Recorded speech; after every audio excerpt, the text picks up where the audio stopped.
Sveiki visi. Va tokiam kempinge stovim. Parašysiu pavadinimą po apačia. Slovakijoje.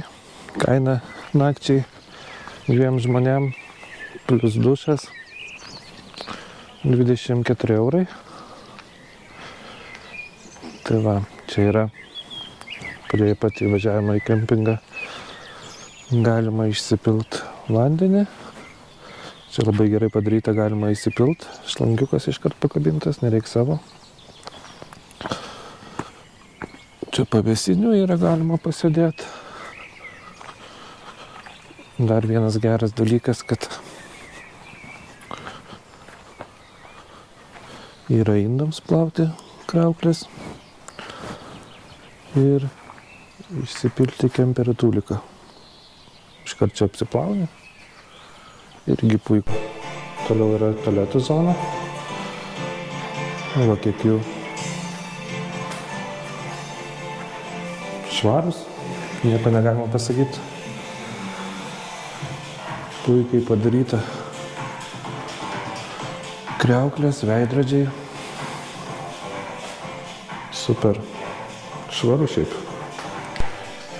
Čia yra dušo zona. Kiekvienas dušas turi monetą, kriauklės, daug. Tai čia irgi viskas super, su batais negalima. Taip, kas nepatinka, tai tokios stovėjimo vietos. Nėra sužymėta, kur stovėti, kaip čia atsistot, visi stato kaip nori šonų. Plius dar tas pasvirimas. Tai visada aparatais reikia dėti tuos tokius batukus, kad kemperis tiesiau stovėtų. Tai va, mes savo pasistatėm čia taip per vidurį, elektros neėmėm. Nors jinai yra.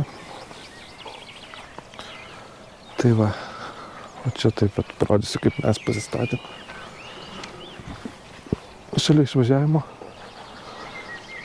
Va, ant tokių, kad tiesiau stovėtų rasava. Tai va, pasistatėm anksčiau prie važiavimo, nes tai yra išvažiavimo, nes vėliau jeigu palyja šlapia žalia ir sunkiai išvažiuoti. Tai va. O vaizdas tai tobulas. Pasižiūri. Kalnai, kalniukai. Šiuo metu vietos daug. Čia va irgi yra. Toliau galima statyti.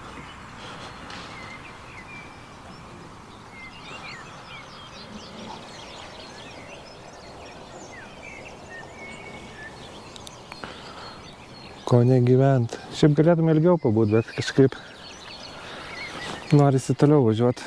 Norim pasiekti Austriją. Tai dar yra ką pamatyti. Šiandien buvom labai gražiam miestelį, kur parodžiau jums. Dėl to šitam kempinge apsistojom. Kažką rasa jau fotkina. Panoramą. Ką fotkini?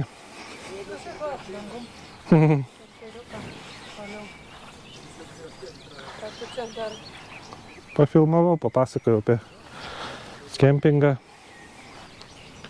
Parodžiau tualetus, dušus, vaizdą gražų. Na, dabar kalnai matosi. Tobulą. Reikia man nufotografuoti. Šiandien dar rungtynės geras buvo. Jau Žalgiris 2. Filmuoji? Taip. Jau Žalgiris 2-0 pralaimi Rytui. Ir 2 pratęsimai, pirmos ir antros. Yra sas gimtadienis, tai aš tau dainavau jau dainą. Nu va, jau ruošiamės gulti. Čia čiužinys guli ant stalo, nekreipkite dėmesio. Padariau vakarieniai su muštiniu. Su kakava. Pavalgysim ir ruošimės į lovą. Dar viena diena bus dan užbaigta. Tai va. Tiek. Ačiū, kad buvot su mumis. Rytas, suraitytas. Apsaitas. Kepam bulves.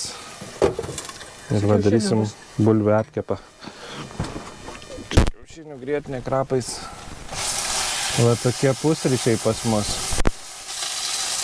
Šiandien važiuosim apžiūrėti uolų.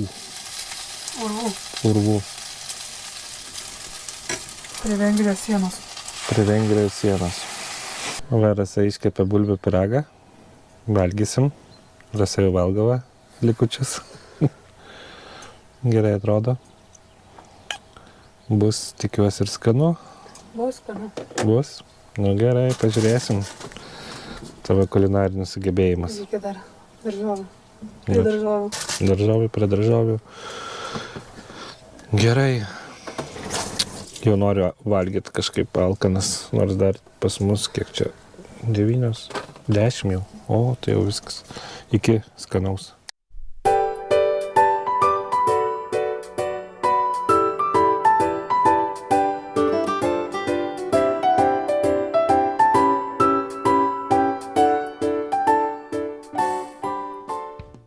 Sumokėjom už parkingą 7 eurus, pasistatėm, pravažiavom 20 km serpantinu.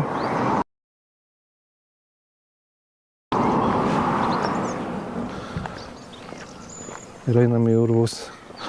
Kažkaip panašu, kad čia būtų kažkur urvai. Kada? Nežinau, toks. Nei tų kalnų labai yra. Domika urvai. Kainavo 2 žmonėm su valtele. Fotografija 39 eurai. Tai padoriai. Įdomu, kad reikia atskirai tą fotografavimą pirkti. Nu tai iš visko reikia užsidirbti. Tai žinai. Va koks urvų žemėlapis. Čia kur tas oranžinis ir taškeliai juodi. Urvai ir Slovakijoje, ir Vengrijoje. Šitas tai, kiek skaičiau, tai kad jau ateina daryti ir neapsimoka įdėti. Matėte, kokių gyvių galima pamatyti urve. Kažkaip nieko noriu pamatyti. Gerai. Vieną matau gyvį.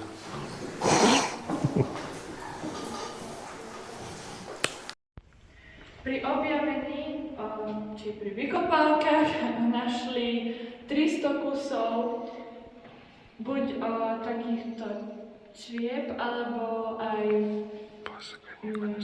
nádob v celku, ktoré ste mohli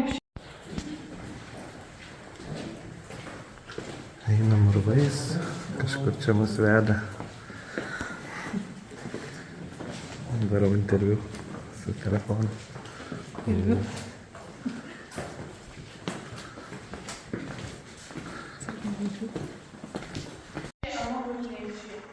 Pred nami môžete vidieť Samsonové stĺpy, ktoré majú vek asi približne 250 000 rokov.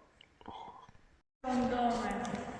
Pri riečisku môžete vidieť otvor, cez ktorý sa objaviteľ Ján Majko dostal do jaskyne v roku 1926. Majkov dom je a schopný jazyk.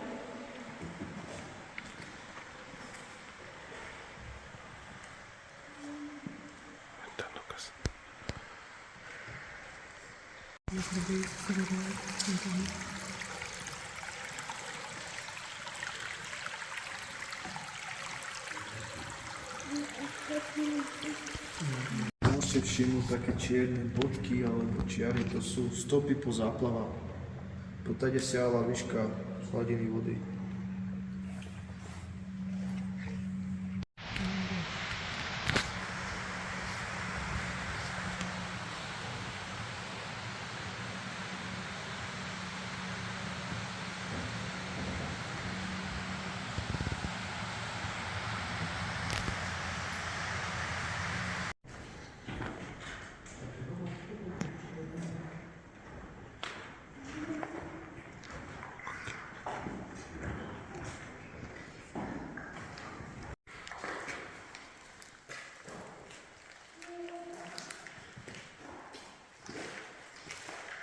Nachádzame sa v dome indických kvatrov. To je Šurvų. Varysim į parkingą. Kitą apsistosim ir šiandien ilsėsimės.